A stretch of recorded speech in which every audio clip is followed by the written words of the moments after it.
ప్రమాణ స్వీకారం జరగనుంది. Professor Kodandaram, Siasat editor Amir Ali Khan assembly మండలికి చేరుకున్నారు. గవర్నర్ కోటాలో ఎమ్మెల్సీలుగా కోదండరాం, అమీర్ అలీ ఖాన్ను సీఎం రేవంత్ రెడ్డి సిఫారసు చేశారు. దీంతో వారిద్దరూ ఎమ్మెల్సీలుగా ప్రమాణం చేయనున్నారు. ఈ మేరకు శాసన మండలికి చేరుకున్నారు. అయితే మండలి చైర్మన్ గుత్తా సుఖేందర్ రెడ్డి ఇప్పటి వరకు రాలేదు. దీంతో మండలి చైర్మన్ కోసం కోదండరాం, అమీర్ అలీ ఖాన్ ఎదురు చూస్తున్నారు.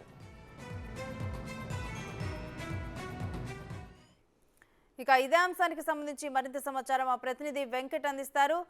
వెంకట్, ఎమ్మెల్సీల ప్రమాణ స్వీకార కార్యక్రమం ఎంతవరకు వచ్చింది? రేణుశ్రీ, గవర్నర్ కోటాలో ఎంపికైనటువంటి ఎమ్మెల్సీల అంశం ఇప్పుడు రెండు పార్టీల మధ్య హాట్గా కొనసాగుతుంది. ఒకవైపు బీఆర్ఎస్, ఇటు కాంగ్రెస్ మధ్యలో ఇదే టాపిక్ పైన గత కొన్ని రోజుల నుంచి కూడా హాట్గా కామెంట్స్ కూడా వస్తున్నటువంటి సందర్భం చూస్తున్నాం. ఇవాళ తాజాగా గవర్నర్ కోటా కింద ఎమ్మెల్సీలుగా ఎంపికైనటువంటి ప్రొఫెసర్ కోదండరాం జనసమితి అధ్యక్షుడిగా ఉన్నారు. అట్లనే అమీర్ అలీ ఖాన్, వీళ్ళిద్దరు కూడా ఇవాళ మండలికి వచ్చారు. ప్రమాణ స్వీకారం చేసేందుకు వచ్చినటువంటి పరిస్థితి ఉంది. దాంతోపాటు అటు అధికార ప్రతినిధులైనటువంటి మహేష్ కుమార్ గౌడ్, బల్మూరి వెంకట్ కూడా ఇక్కడికి చేరుకున్నటువంటి సిచ్యువేషన్. ఉదయం దాదాపు 2 గంటలన్నర నుంచి కూడా ఇద్దరు కూడా ఇక్కడ మండలిలో వెయిట్ చేస్తున్నటువంటి పరిస్థితి. అటు చైర్మన్ గుత్తా సుఖేందర్ రెడ్డి దాదాపు 2.5 గంటలుగా ఇంకా రాలేదు. ఆయన కోసమే వెయిట్ చేస్తూ ఉంటున్నటువంటి పరిస్థితి. మరోవైపు గుత్తా సుఖేందర్ రెడ్డికి కొంత ఆరోగ్య పరిస్థితులు బాగలేవు, ఆరోగ్య కారణాల వల్ల నేను రాలేకపోతున్నా అంటూ కూడా వ్యక్తిగతంగా కొంత ఇబ్బందులు ఉన్నాయి అంటూ కూడా కొంత సమాచారం అందించారనేది కూడా ఒకవైపు తెలుస్తూ ఉంది. మొత్తం మీద మరోవైపు కేసీఆర్ కావాలనే గుత్తా సుఖేందర్ రెడ్డిని చైర్మన్ మండలికి పంపించడం లేదు. ఆయన వల్లే గుత్తా సుఖేందర్ రెడ్డి మండలికి రావడం లేదు, ప్రమాణ స్వీకారానికి అంగీకరించట్లేదు.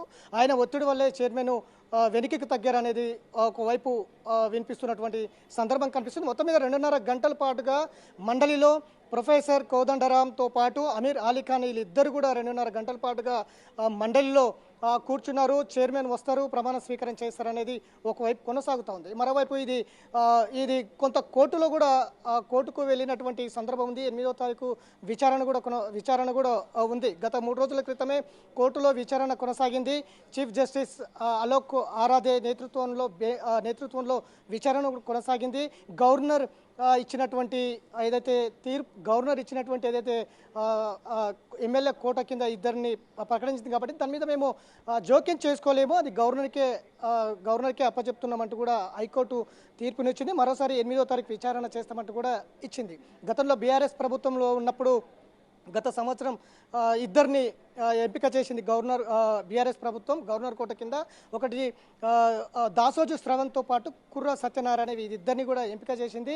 వీళ్ళిద్దరికి రాజకీయ సంబంధాలు ఉన్నాయంటూ కూడా గవర్నర్ అప్పుడు వాళ్ళిద్దరిని కూడా రిజెక్ట్ చేసినటువంటి సిచ్యువేషన్ మనం చూసినాం. తాజాగా కాంగ్రెస్ ప్రభుత్వం వచ్చిన తర్వాత 2 ఎమ్మెల్సీలని ఫిలప్ చేయాలి కాబట్టి ఇప్పుడు తాజాగా వీళ్ళిద్దరిని ఇటు ప్రొఫెసర్ కోదండరాంని ఇటు అమీర్ అలీ ఖాన్ ఇద్దరిని కూడా ఎంపిక చేసింది కాంగ్రెస్ ప్రభుత్వం. ఆ ఇద్దరి కాంగ్రెస్ ప్రతిపాదించినటువంటి ఇద్దరు పేర్లను గవర్నర్ ఎంపిక సుఖేందర్ రెడ్డి ఎంత టైంలో అసెంబ్లీ మండలికి చేరుకునే అవకాశం ఉంది?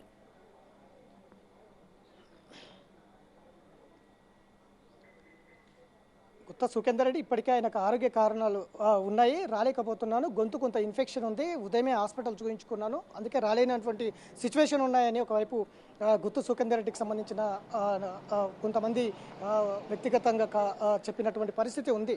ఆయన వస్తారా రారా అనేది సస్పెన్షన్గా కొనసాగుతూ ఉంది. ఇక 2.5 గంటల నుంచి అయితే ఇటు ప్రొఫెసర్ కోదండరాము, అటు అమీర్ అలీ ఖాన్ ఇద్దరు కూడా 2.5 గంటల సేపు ఇక్కడే వెయిట్ చేస్తున్నారు.